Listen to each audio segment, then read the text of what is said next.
Previously on the Death Saving Bros podcast. You saw a body you recognize, Liang. I'm gonna bring out my Toby friend. I'm gonna send him over to get the other guys. Well, let's just go for a basic cure wounds then. His eyelids do briefly flutter open. Help me. What happened to you? He has slumped back down. Okay. Well then, let's jump to the boys, still upstairs. Team bonding. While the coughs of your dorm mates are echoing in your ears all around you, suddenly this spirit of fire teleports into the room. All of you need to make a saving throw. Again, just like a normal cat. They come back and they attack you.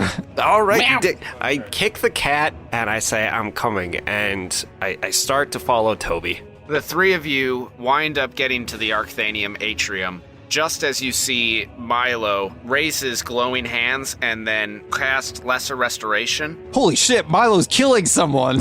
And then Liang's eyes open. He says, "Oh God, he promised he would help me." Who promised? Professor Kane. I went down to meet him in the surge room, and then I was attacked from behind. All I remember are needles poking me, Nice. and then I passed out. And he collapses. He said he was talking to Professor Kane. I don't know. Professor Kane has not been nothing but helpful. Or Should have followed the you're pipes. on Kane's dick, and he totally did it. Go look down at Liam. He is coughing, and you can see blood on his lips. Listen, if you guys are all like suspicious about Professor Kane, we just saw him in his office. Why don't we pick up Lee and take him to Kane's office and Be like, did you do this? all right, Oh, I listen. like that plan. It's a good plan. Infirmary might be a better idea. The wall, can you carry him? I give him a scoopy scoop. You start heading towards the infirmary, and then you burst through the doors, and inside there's a male elf and a female dwarf. You see the female dwarf look up. Oh God, another one. Another one.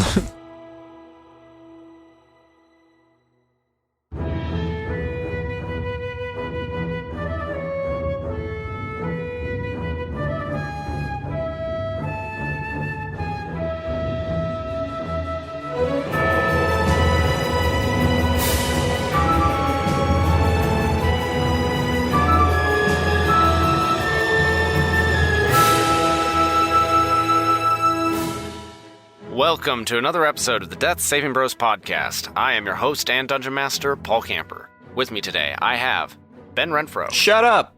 I have an erection because we're recording tonight. hey yeah, Matt Smith, My day is ruined, and my disappointment is immeasurable. and Brad Renfro. Hi, it's great to be here, everybody. Thanks for having me. It is my pleasure to have you, Brad. Beerich is not with us today. He was unable to make it due to other obligations, but we will be continuing the story without him, and I'm sure he will get caught up soon enough. When last we left our adventurers, they had just come across a body, well, specifically Milo had just come across a body in the atrium of the Arcthanium at the base of the Arcshine Tower. It was the body of Liang, one of the classmates that our adventurers had met at the very beginning of this season.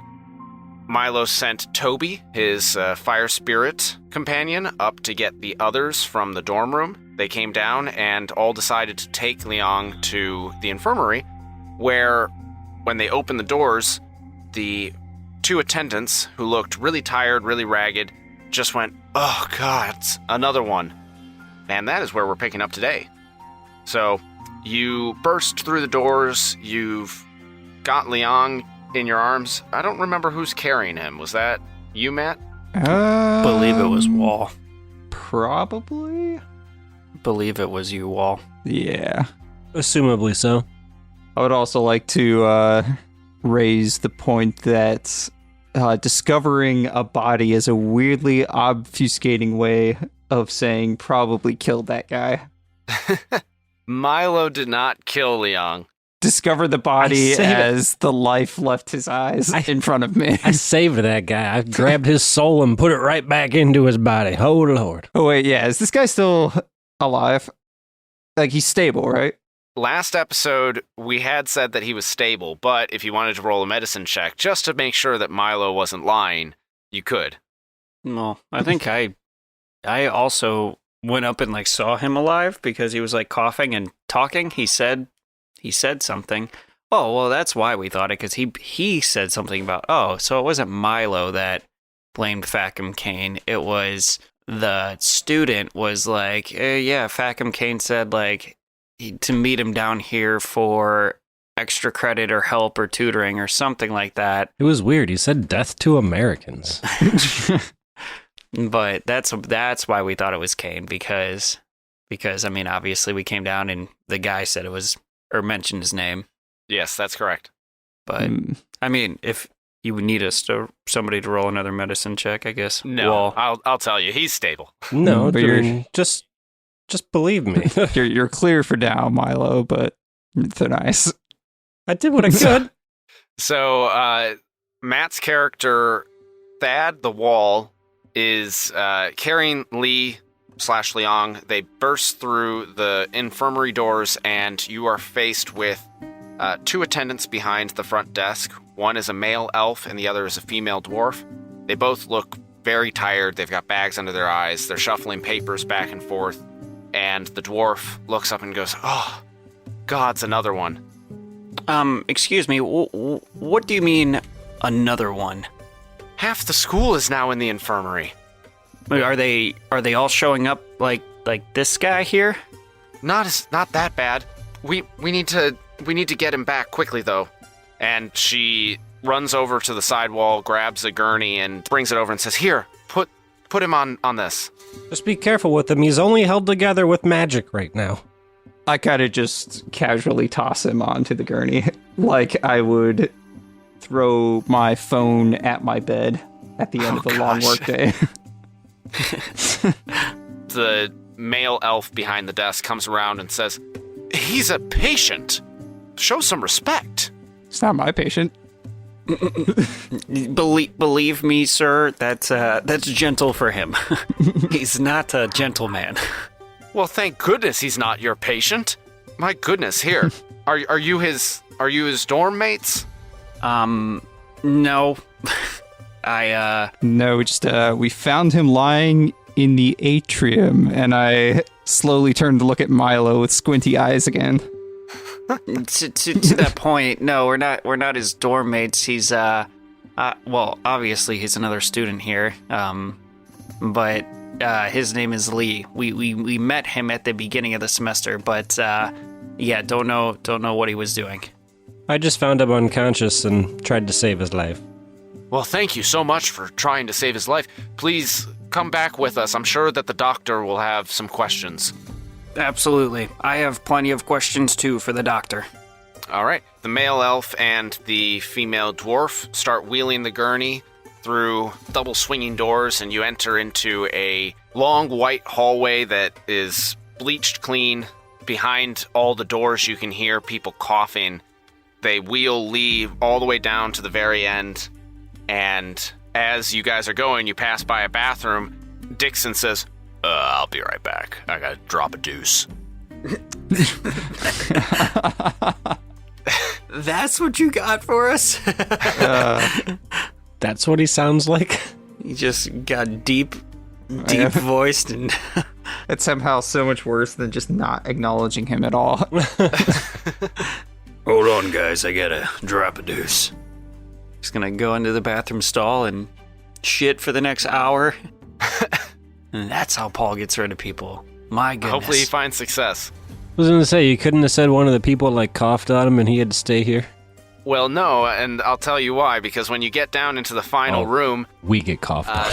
they wheel the gurney into one of the medical bays that's separated by curtains, and you see a young woman wearing a long white lab coat with a clipboard who's taking notes, and she is measuring a patient's pulse.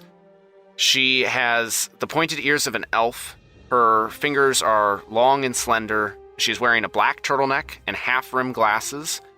And when she turns around, she just says, "Oh, put him at the end there. I'll be right over."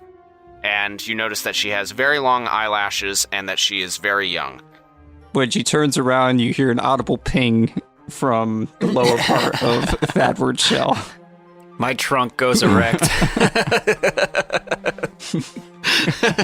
Your nose stands straight up. You hear a shell ping, and The male elf says, "Oh, did you drop a penny or something?" I'd like to. Yeah, pick it up. So they wheel the gurney into the last bay. The doctor comes over and she says, "I don't believe that I've met any of you. I'm fairly new here. I'm Dean Dola Livia, and you all are?" I'm Milo. You can call me Manfred. I am Thadward Castellan, star MVP and captain of the Pyrax team here on campus. Wait, is this the hot chick that you were describing? Yes, this is the doctor with the long white lab coat. Sorry, you can't take back your introduction.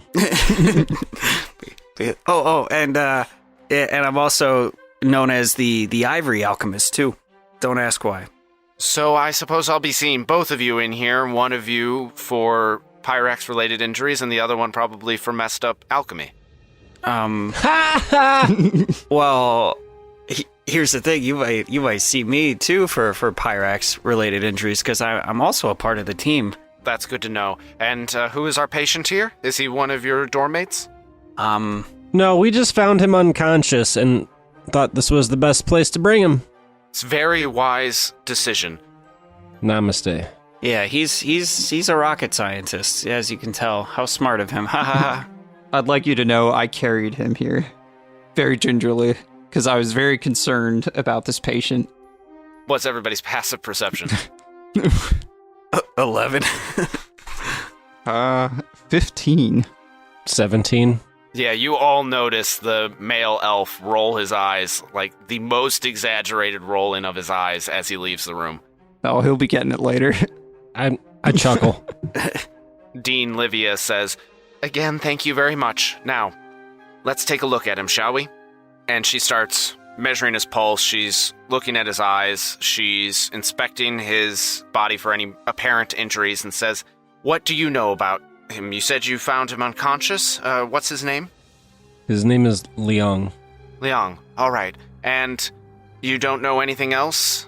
Was he coughing? Has his skin turned colors? I'm not seeing anything. I believe he was unconscious. He woke up for a few moments. He did some coughing and hacking. Okay, hold on. You guys weren't even here. He so coughed I up found... a little bit.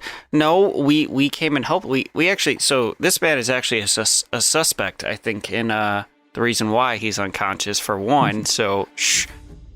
We very may well have saved this man's life. Yeah, I came and we saw that he was coughing up a little bit of blood, so... So he decided to just give him one of his alchemist elixirs. Yeah, but it helped. What helped was when I first found him, you might not see anything. I had to use I think it was lesser restoration magic so that I could get rid of whatever ailment was doing that to him, so... Unfortunately, if you use lesser restoration, it's not going to help cure the sickness if he has what everybody else has. We've tried. Yeah, I tried explaining that to him too. He didn't want to listen. Imagine the magical school can't figure out how to cure the sickness. One student just casts like a low-level healing spell and that does it. That would be amazing. Well, we have tried greater restoration. We hadn't tried lesser restoration, but greater restoration has failed as well. You know, I'm not exactly, a straight-A student here. As you're describing what you heard and what you saw, it sounds like, and based on what I'm seeing, he's not actually sick with the illness that everybody else has caught. He has just lost blood, but I can't find any wounds on him. Was his back also jacked up? I'm asking this out of character. Do we remember that his back was jacked up? No, I don't recall his back being jacked up. I thought there was something where, like, he rolled over, we rolled him over, and, like, the back of his shirt was, like, covered in blood. Because he'd been, like, stabbed in the back with, like, needles. I thought he coughed up blood. I don't remember him having needles in his back. Yeah, he coughed up blood. I don't think I said that he had needles in his back. Let me just be clear, too. this whole time we're talking, my trunk is still erect. It's just straight out in front of me. I missed the fact that you said your trunk was erect. Yeah, that's when we heard the ting in the wall shell, my trunk did go erect. But carry on. So, nurse. She's a nurse, right? No, I am Dean. I am a doctor, and Dean my Doctor. name is Dean Livia. I am the head of House Mirvita. Oh, okay. Apologies. You looked really young. Wink, wink. to be a dean and the head of a house. That's mighty impressive. Yes, it is. I was just hired this year. Well, congratulations. For one. However, so follow-up question for you then. How could he have so much blood loss with no wounds? Like, is there a typical sort of injury that would cause this, or like some sort of magical injury that would like make his insides bleed, that sort of thing? Not at all. So you said that you cast Lesser Restoration on him. Did you happen to also cast Cure Wounds? Yes. Ah. Well, that would have closed up any puncture wounds or slashes, and unfortunately now I can't determine what might have ailed him. And hidden the evidence. Next time, I'll just let him die. No, I wouldn't say let him die, but unfortunately, until he's conscious, I won't be able to determine the source of his wounds anymore. Well, that's okay. We just brought him here to get taken care of. None of you have been showing any signs of sickness either, I hope? Not. Nope. No. We actually just got back to the school today. Sorry, I had snacks and I was choking on some popcorn. I had a kernel in the back of my. Somebody get this guy a glass of water. Oh, I have one of those here in my pocket too. I'll just Drink the water. let me just have some water. Yeah, as Thad said, we did just get back to the school today. We were off school grounds for helping Fackham Kane out with a couple of things. So we were off school grounds, but we got back and found that everybody was sick. So we've just been hanging out, trying to stay away from getting sick. Hopefully you don't get sick, but it I kind of appears hope that I do, if that means that I could see you. Wait, did they cancel classes then? Where have you been? Classes are canceled. Pyrocross is canceled. Everything's canceled. Everybody's sick, man. Oh man, Thadward, when he remembers that Pyrocross has been canceled, he just Shells up. his head starts just shrinking back into a shell in sadness. No, but the food I was making, I'm not gonna be able to get back into the kitchen to finish my souffle. When did you put a souffle in? Boy, that shit is hella collapsed. You never heard of 3-day souffle? That's what I'm saying.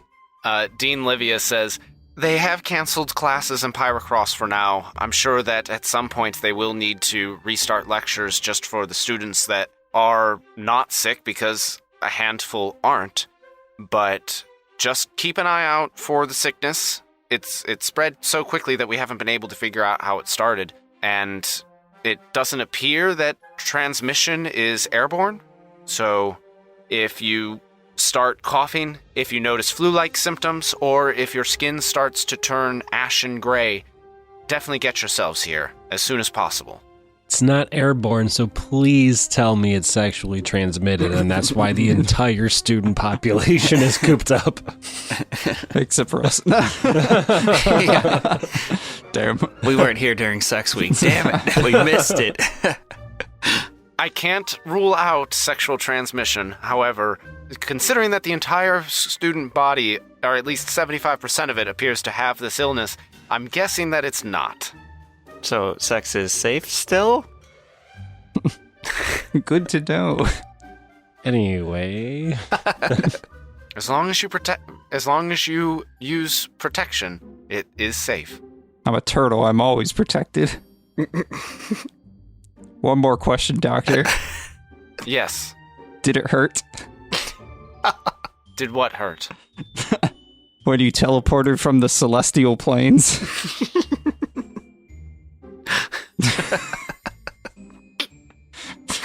That's very kind of you. I think I just fell in love with you. I give him some low bones. Fuck yeah. But I must go attend to my other patients. If you'll excuse me. And she leaves the room. I love you. God, nuts. I'm just happy none of you guys decided to be like, wait, we got another patient, and just like punted me across the hallway. We got another one, just... When she leaves, my trunk returns to normal. Can you do that again? I don't really control it. Randomly happens about 87,000 times a day. But you, I just go, look, there she is again. Ah! he like flips over a cart that's going past. The little dwarf that was walking and flips him over. Oh. So actually, when Thad says that and you go, and you knock over a cart. No, is this real? Damn. It's impressive. Say, we're recording live, buddy. We're doing this. We just made a part of my face resemble me having an erection. Oh, that was real before this little bit. You notice that there is an oily slick on the floor near where the cart was toppled over. It gets hard again. Damn it. Come Damn it, man. on, man. You can't just let that be dribbling all over the floor. Wait, no, that's not what that is. What? Is that what you're going for, Paul? At least put on some socks and, like, wipe it up. I do not.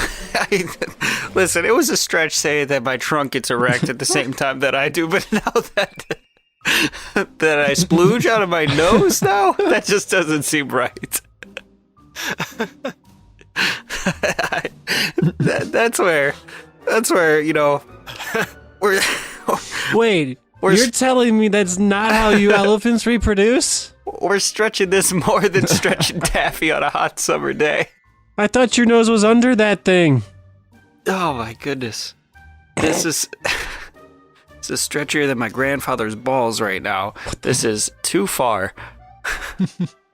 No. Paul, I saw you backing roll up. for something, so what happened? Paul, did something fall off of the cart that was oily, or were you making the insinuation that I nut out of my nose? I did not make any insinuations. You guys made that. Well, I'm just asking for clarification's sake. Well, Paul, I'm seeing you roll. What's happening? Roll for nut. I did roll. Was it Because- for seepage? Was it lemon pledge?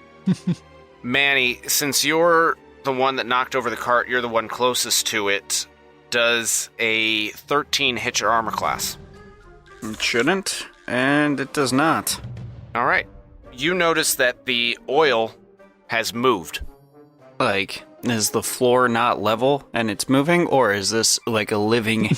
You got the floor pregnant. Well, is there still like the little dwarf man around, or who's around right now? Nobody else is in the room except the patients, and they're all unconscious. Wall, why don't you go grab somebody real quick?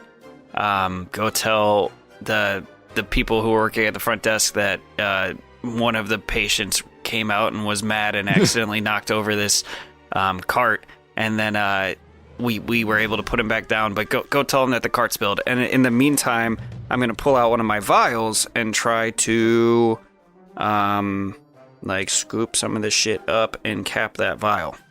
All right, Thad, are you moving away? Yeah, I guess I'm gonna head out to the reception area. Don't tattle on me. Okay, so you start moving towards the door, and Manny is pulling out a vial to bend down and scoop some of this oil into the vial. And the thing moves and attacks Manny and does a 16 hit your armor class. Do I have my shield out? Probably not. Why not? Yeah, why wouldn't I be carrying my shield? So Best to be prepared. yeah, I guess that is going to hit me. All right, you are going to take 4 bludgeoning damage, and are you wearing armor? No.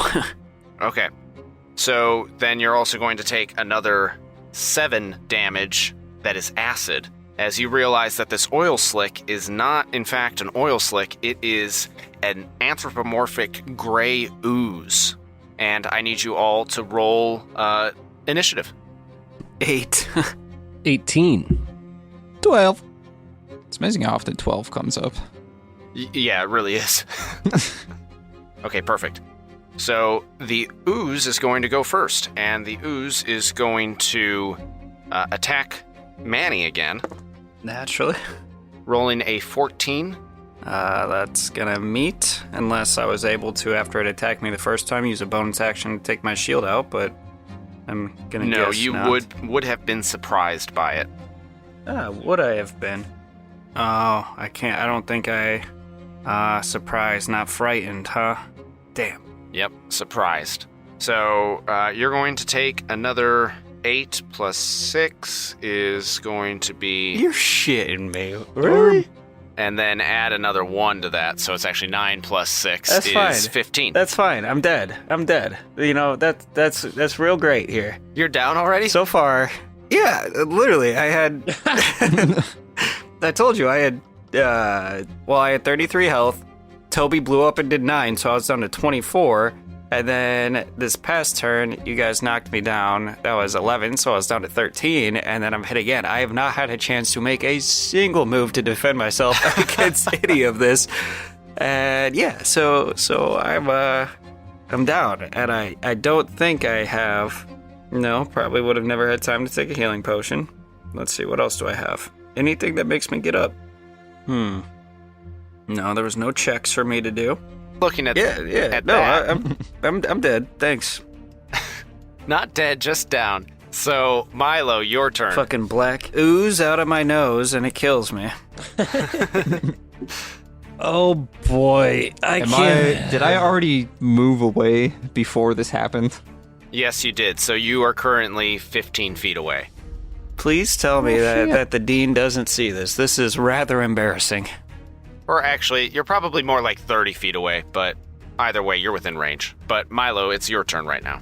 Okay, so I guess what I'll do is I will see my buddy here just get attacked by whatever fell out of his nose, and he falls over. So I'm going to run over to him and try to use Cure Wounds, and then... Or do I have to, like, bring Toby into the fight, You don't have to. like, as an action?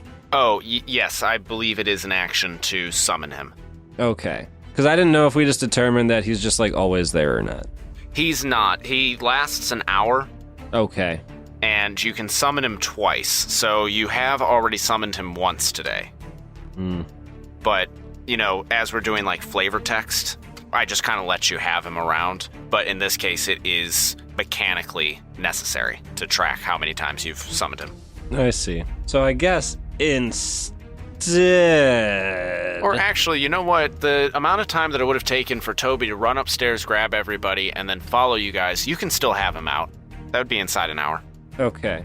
Gonna use Cure Wounds on Manny here to get him some HPs back, and then I want Toby here just to poof us out to safety. Okay.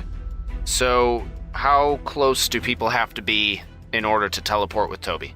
Within 5 feet. Okay, so you and Manny can teleport 15 feet away from this ooze after you cast Cure Wounds, which would take you to where the wall is, where Thad is, at the doorway. Perfect. Okay, so since you're casting Cure Wounds, why don't you go ahead and roll to see how much health you give back to your Loxodon friend? Okay, it's 1d8 plus 4. I rolled a 3, so 7. +4? What kind of magic man are you? I'm the Healy kind. The Healy Druid kind. Oh, thank you, Milo. That was, embarrassing. Don't tell anybody about this. Did that come out of you? No.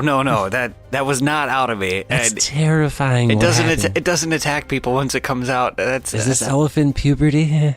It doesn't. But imagine that if you just splooged and it attacked people and like did that much damage. What a superpower! It was literally acidic. All right, Thad, that means that it's your turn now. All right, I would Am I kind of near the door at all? Yes, you're right at the doorway. I'd like to run for it. No, I would like to yell down, or out the door, I guess. Down the hallway, whatever it is. Beautiful doctor, we need your help. And then I would like to pull out my shield and pistol, run 15 feet up next to, or I guess in front of Ish, the rest of the party. I always forget you have a pistol on you. And I would like to shoot this thing twice. All right, roll to hit. All right, first one is 17. And the second one is 22. Both will hit. Then, let's see, where's my damage? I would also like to use one of those as a trick shot to daze it. So it has to make a constitution save versus, let's see, 15. It rolled a 15. Bastard. It actually has a very high constitution, surprisingly. That's good to know. Is it in the monster manual? I actually have one on me. It is in the monster manual. All right, so I'm it's going to find it really fast. It's going to take 22 damage All right. total. So 22 is exactly the amount that you need to kill this thing. Damn. Describe what these bullets do. They hit it. You're just shooting like a puddle, is what I imagine. Yeah, is this thing is it like a blob, or is it just like a puddle and it kind of like is flat, or like what is So this thing? when it's motionless, it looks like an oily puddle, but when it starts moving, it looks like the thing. It's just or the blob, picture, I guess. Yeah, like in Spider-Man, like the black like tar moving like liquid that like starts to cover him up is like it's like flat, but it's alive. Yes, exactly. Well, I imagine Thadward just pulls out his pistol and just does a quick pop pop, double tap, and its blobby self just splats apart, and that's it. All right. I mean that there's not too many ways to flavor bullets hitting something, I guess.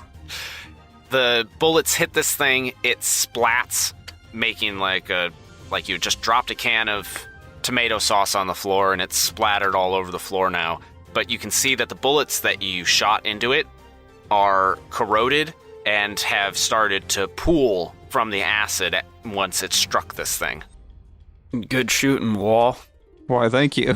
Always ready to defend my teammates. I would also like to reload my gun if we are out of combat. Okay, you start reloading your gun, and as you're doing that, you see another one of these things drop through the grate in the ceiling. Are we still in like initiative here then? Yes, you are. So that would bring us to Manny. All right, hell yeah.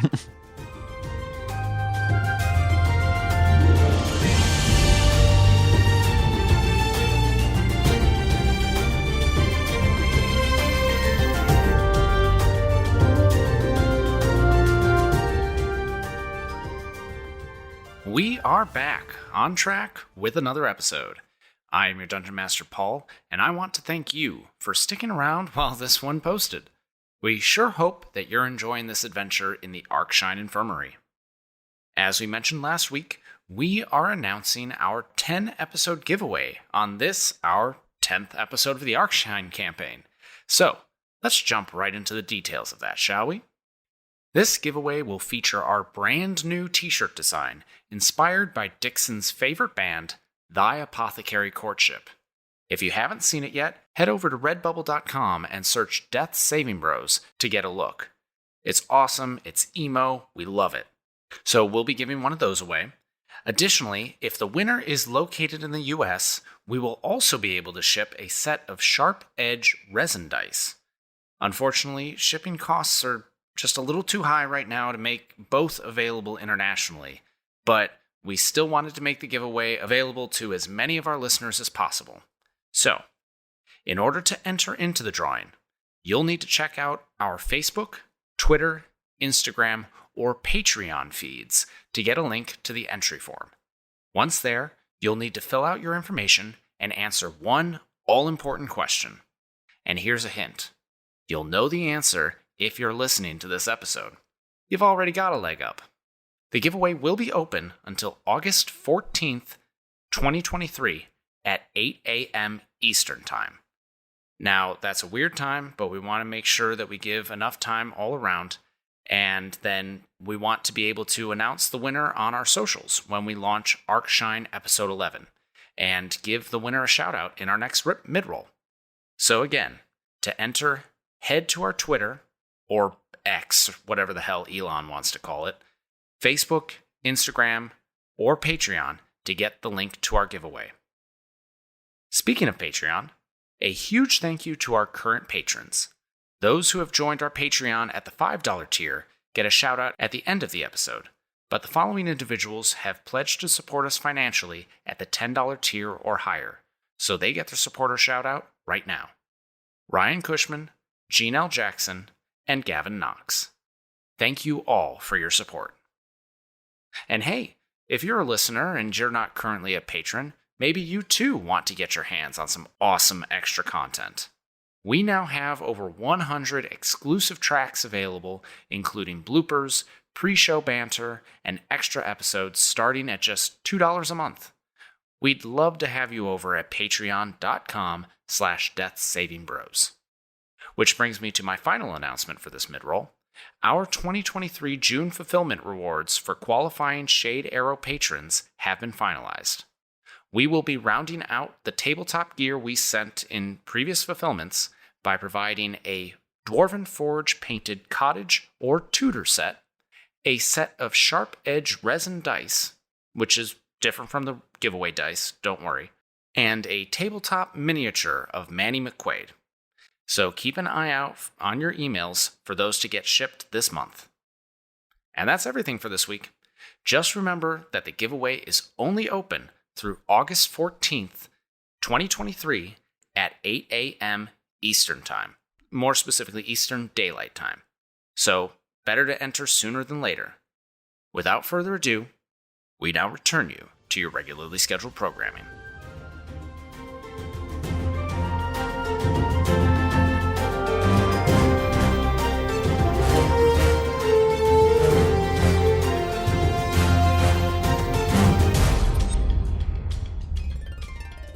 Oh shoot, guys, another one. I would like to pull out my shield first and foremost. Solid.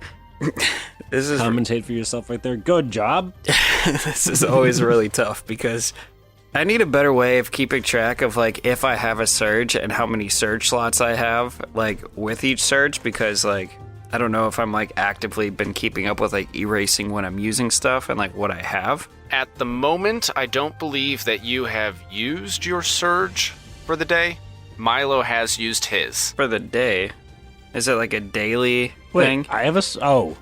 Yes. So Milo has a surge and Manny has a surge. Manny's has 2 level 1 spell slots. Milo has used his. I don't believe that Manny has used his. Wait, so surges have like could I cast a level 2 spell with my surge or no? No. Well, that takes away so much fun from my ideas. You could still try and cast a level 2 spell. You would just have to roll the magical focus. Yeah, good one. That's not really worth it. Is what I'm finding is magic is maybe a little bit too hard to use here. Well, let me ask you this. You said he's coming through a metal grate right now as we speak? Yes. Oh, I could use my new heat metal spell and roast his ass as he's halfway through. Well, it's already come through the grate. Oh my goodness, of course he has. Of course he has. Well then, no, I can't do that unless I can find a way to knock the gate loose, have it fall on him, and then heat it up. You could turn back time and say when you saw it coming through the grate. Well, that's what I was trying to do with saying, oh, he's coming through the grate, but he already came through the grate. Now, how high onto the ceiling is this grate? 10 feet up. Nice. I could put my quarterstaff in my nose, poke the grate loose so it falls onto it, and then use the heat metal spell to roast his ass. That would take 2 turns. Motherfucker. Flip the cart onto it, because the cart's metal, right? Of course. Yes. All this to try to do a level 2 spell that likely won't work. I mean, in all fairness, most of the spells that you've tried to use with magical focus has worked. Just, it hasn't been a roaring success. It's been a mild success. It's true. But considering that I didn't fare so well against the first magical blob creature, I don't know if it's really in my cards to try to fail at something here. So regardless, is there any way for me to get metal onto this creature, like in one turn, to be able to use it? Like whether it's moving the cart onto it or like knocking the grate onto it or something like that? I mean, I picture it as being like a little puddle of like mercury or something, which is metal on its own. I'm not gonna take that risk. Yes, you can interact with an object. So the cart is already free moving. You could flip the cart onto the blob and then heat metal. But the grate is secured to the ceiling, so you would have to attack it to make it loosen, and that's why it would take 2 actions.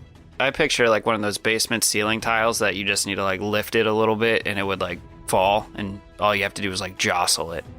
Do you have tinkerer's tools? Maybe there's a screwdriver in them. I do have like thieves' tools and like a bunch of different types of tools. Oh man, that would be cool if I like jam a knife into it and then heat metal on the knife, but that's kind of 2 turns. Mm-hmm. But that would be cool. Man, so many options. All right, here's what we're gonna do. Pull out my shield, as stated. From there, I'm going to look at the nearby cart, and I'm going to grab the cart and toss it on top of this blob, and then go to heat metal on the cart. All right. So since you are casting heat metal, you said is a 2nd level spell? Yes, sir. Then go ahead and roll your magical focus. All right, hold on. I'm just bringing up the heat metal spell in general, so I could reference what it does. Okay. So, gonna need my 2d10, or my d100. And then my magical focus is remind me. So rolling the magical focus is your spellcasting score plus your character level plus your proficiency minus the level of the spell. All right, spellcasting score 18, level 5. That's 23.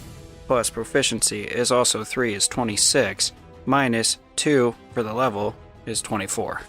Is the math in there? The math is math in there. Go ahead and roll your D100 to see if you can hit that number or below. 35.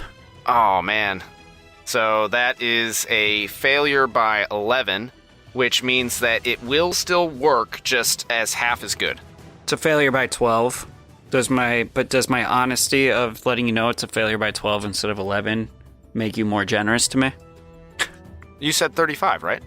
No, it was 35, but my score to beat was 23. Ah, okay. Got that was one it 24? wrong. I thought it was 23. Nope, 24. Oh, no, maybe I'm messing myself up. Okay. Well, either way, it still is going to work just half as well. So when you roll your damage dice, you're going to deal half as much damage. Okay, so it's going to be 2d8 fire damage. Well, I rolled 2 1s. Oh, no. It's going to take 1 damage. That's right where the doctor comes in. The weakest ass hit. Oh, my goodness. Oh. It is just... The slime actually laughs at you. You just see the most embarrassed look roll over my face from not only the first one, just like one tapping me and I get healed, and then I go, ha! It's just the weakest shit to happen.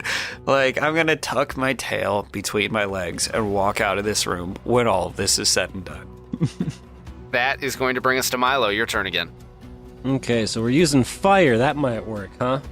Yeah, it didn't really work too well when I tried it, but maybe. It must be immune. That's No, don't use fire. This thing absorbs it really well. Let me take a stab at it. And I'm going to try to conjure here a spell called Scorching Ray. And what does Scorching Ray do? I create 3 rays of fire and hurl them at targets within range. I can hurl all of them at one or several. It's a ranged spell attack for each ray. On a hit, it's 2d6 fire damage. Alrighty. And I see that this is a 2nd level spell. So because your surges, first of all, aren't equipped to handle second level spells, and then you've already used your other surge, you're going to need to roll a magical focus as well. Okay, I didn't steal anything that helps me out in this scenario. No, in this case, you have not yet stolen a higher level surge. So what, I rolled 2 d10s or something? You're going to roll a d100, and your DC to beat is your spellcasting score, plus your character level, plus your proficiency, minus the level of the spell. We said it's the spellcasting score, so be my wisdom is 18. So you're going to have the same DC as Ben then. You're going to have to beat a 24. I rolled a 41. Okay, that is still inside of a failure by 20, so you're going to do half as much. Wait, what level spell was it? A second level? Okay.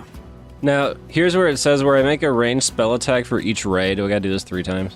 Yes, but in this case, because It's like activation of the spell, and then I'm making attacks, so I just gotta do attack rolls now. Yes, you're correct. So you have successfully accessed the weave, and you're able to cast the spell. Now you're going to roll 3 times to see if you hit or not. So roll 3 times. One roll was a 14. Hit, Roll 2 was an 18. hit, And roll 3 is a 15. also hit. Okay, so those are all gonna do half damage? Correct. Okay. So let me just roll 2d6 3 times, and we'll half that up. Okay, so 21, half of that. Would be 11. And then half of that is going to be 6. Oh, he is resistant.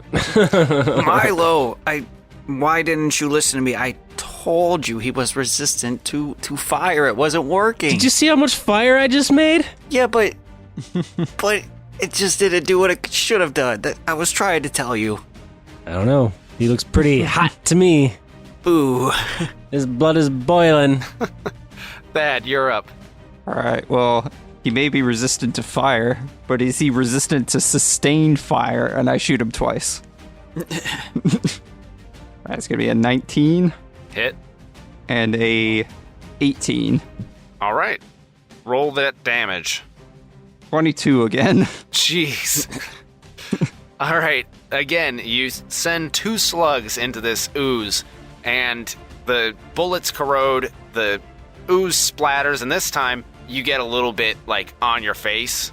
It's not acidic because it's dead, but you just look like a madman as you've popped 4 shots into the floor. Oh god, it's attacking Matt's face. I cast Call Lightning. I got some of Manny's splooge on my face. You take the gun and Gotta end it. I fight with guns. The monster's Tell on my face. Nadine I love her. Both of them. I guess at this time, after seeing him kill it, I'd like to look to see, do we see any more of these oozes coming into the room? Give me a perception check, please. It's a 13 for me.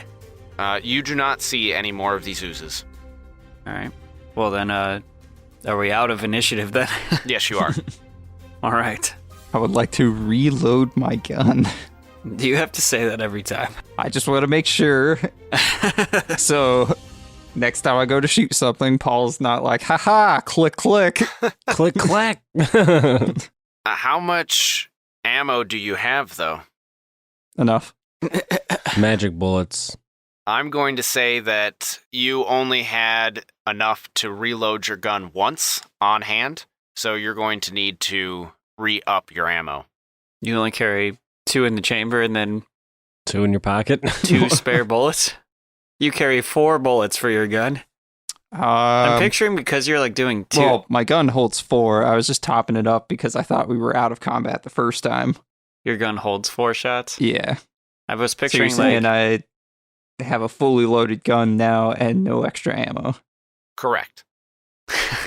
Why would I only carry 4 bullets? you carry 1 spare clip of 4 bullets.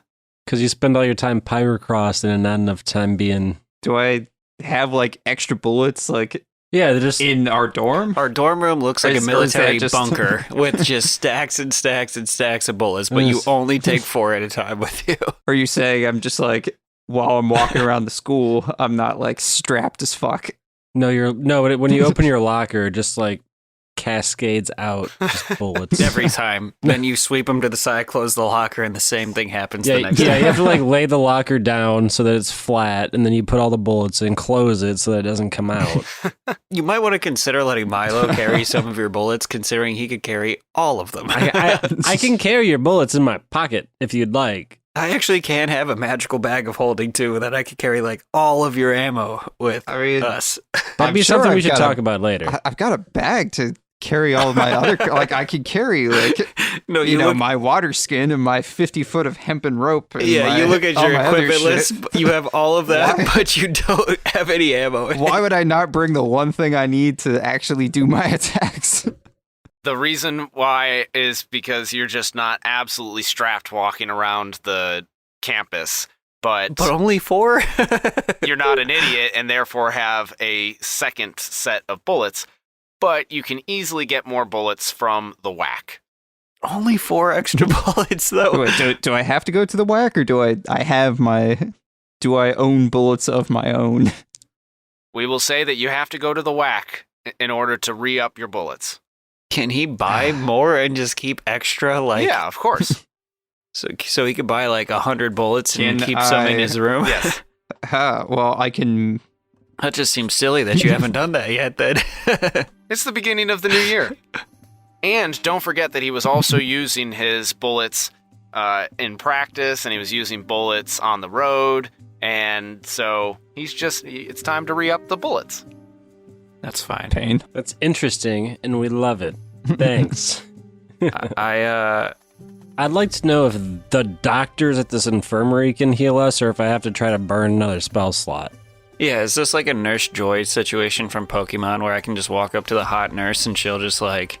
Bum, bum, bum, bum, bum. She'll just be like, throw it in this slot, and, you know, that does it. Put your Pokeballs up on this table.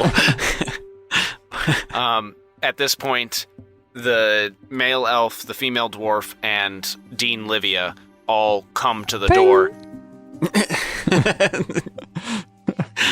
And they're like, what in the blazes happened here? We got attacked by a slime. Embarrassingly, I kind of looked down at my feet. Yeah, as Milo said, this ooze. Do I know what the ooze is? Like what it actually is called? I mean, it is actually called a gray ooze. Ah, Wait a minute, is this the same ooze that the Ninja Turtles were exposed to? No, this is not the secret of the ooze. Since I got some on me, and I'm a turtle. I just wanted to make sure I could sound like. I wanted to make sure I knew if like what sort of creature this was or not. I don't think you would know all of the ins and outs of the monster, but you could accurately describe it. All right. As Milo said, we were attacked by a gray ooze, and that was the hero this time around. He was able to defeat them both. It was the power of teamwork. Fire doesn't work. So you distracted them with all the pain inflicted on your body. Thank you, Thad, for not embarrassing me too much. Did you ping? I don't know what you're talking about. And I ping as well. But also, yes, low And by bones. I ping, I mean you see it like slowly start to bounce its way up. What? I throw Manfred a low bones, and I'm just like, but you know I did. I tried to. It fell off the cart. I don't know why there was some on a cart, and yeah, we were coming to try to get you guys to clean it up, but obviously it started to attack us, and you heard gunshots, and yeah. There were gunshots? Yes, Milo. No, just... Mwop. So you brought guns into the hospital? Yeah, everybody does. I don't think it'd be weird in this world, considering people can just make things explode with their minds that having a gun in a hospital is not the worst thing. It's actually probably preferred because you can see the weapon. So Dean Livia says, Derek, Meredith, get these patients out of here. We need to clear the room. Oh, did you Derek just do a and Meredith? straight ripoff of Grey's Anatomy with that one? I'm surprised you got that. Oh my god. You understand? I'm engaged to a nurse. You don't think there's Grey's Anatomy playing in the background at house? At the house? Yeah. But yes, it is Derek and Meredith, and they each grab a gurney and they start wheeling them out. Liang is the last one, and Meredith, and there was a gray ooze? Come on. Because that's Meredith Grey, huh? I see how you're piecing all of this together. Dean Livia comes over and she says, did any of these things hurt our patient? Because the oozes did fall close to Liang. Not our patient, but it KO'd this elephant. Hey, Milo, don't you do this to me right now. And I feel alright, but some got on my face too. Dean Livia glances over at Liang, sees that he's still breathing, and then turns around and looks Manny up and down and says, oh yes, you do have a burn mark on your foot. Do you want to check in here and we can have you treated? No, I think if there was anything you were just gonna give me, I could take it with me. I'm all right. It doesn't hurt that bad. Hey, while everyone's talking, what else was on that cart? Is there like medical supplies and stuff? Beautiful. I was hoping you would ask. Yes, on the cart, you see that there is a scalpel. You see that there is a bowl. And in the bowl, you actually notice that some of the gray ooze is still there, like some of the remnants of it. You notice that on the cart there was a bottle of rubbing alcohol, and there was also a syringe, and the syringe is filled with a glowing purple liquid. Can I put the syringe and the rubbing alcohol in my pocket? Yes. Sneakily. You have those things now. And while you're doing that, Dean Livia is rummaging behind. She's turned around so she doesn't see you do it. And she takes from one of the cabinets 2 small vials and she says, here are some healing potions. And if that's all you need, then perhaps it would be best if you head back to your dorms for today and, I don't know, just see if you can wait out this sickness. I No think it's concern good to- about, monsters, acidic monsters falling from the ceiling and Yeah, attacking people in your hospital. Yeah, why was it on your cart? And do you know where it's come from? Have you seen these before? Like, I think there's still questions. I have never seen these before. Not in the hospital, at least. Just in textbooks. And I don't know why it was on the cart. Maybe it came through the ceiling grate, just like the other one. Well, if you need, I know I said that I didn't need to be like admitted here, but if you need somebody to, maybe stick around and protect you, we could do that. I am quite capable of protecting myself, thank you. But Oh yeah, of course. I wasn't trying to, I know that you're, not just on the side of making people feel better, but you could also kill things too. Like you life and death, good at both of them, right? Precisely. Also, some of that stuff that attacked us is in this bowl here. It must have been hiding there. Well, if you'd like to, take it and see what it is, and it's right here. Thank you very much. You said your name was Milo? Yes, Milo Yeshithris. Don't tell me that she falls for Milo out of all of us. Thank you, Milo. I will see what is going on, and we'll send somebody up into the airways to make sure there aren't any more of these around. Strange things have been happening at the school, and this is just yet another thing to keep an eye out for.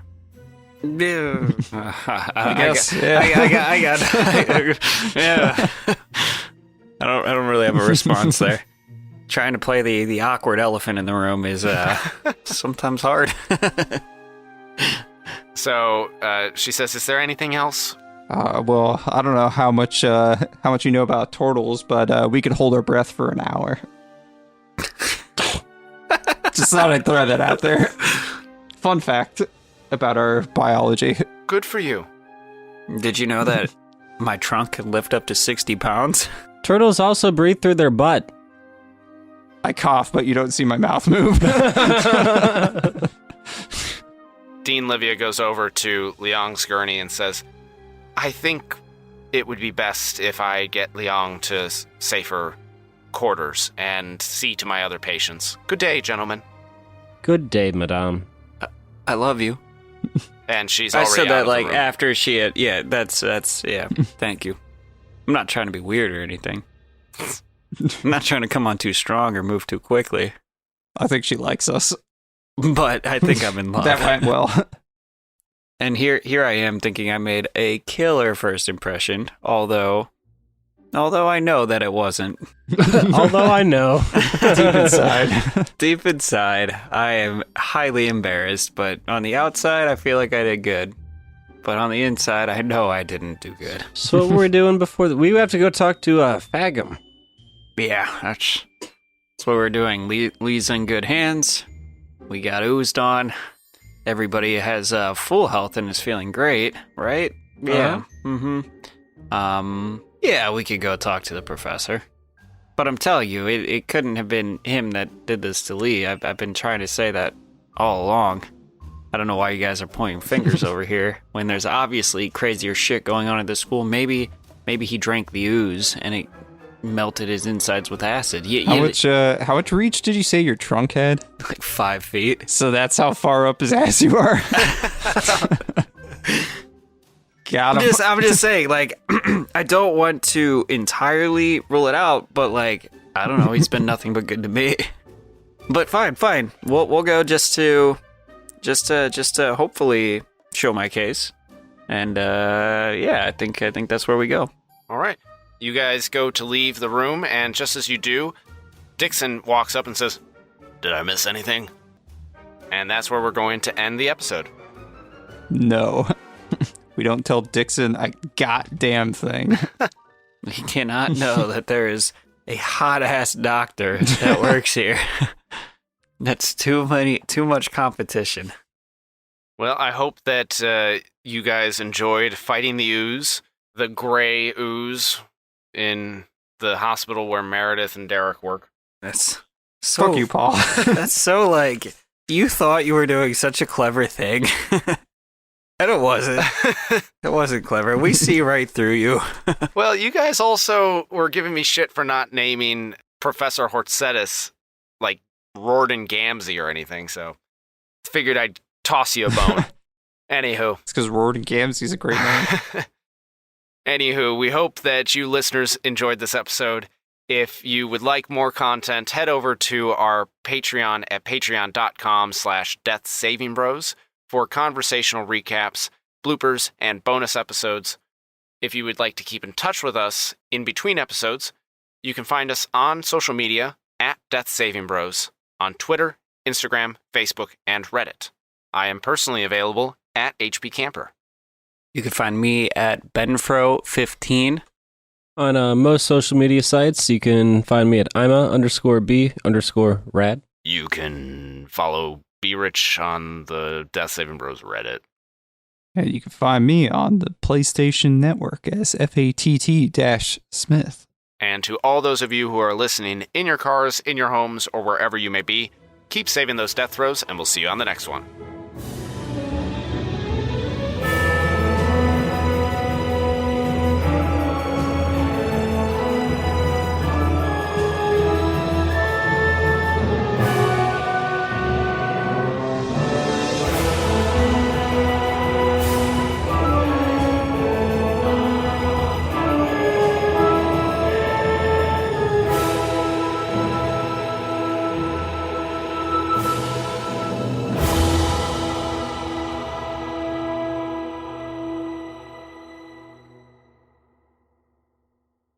This episode was made possible by our patrons.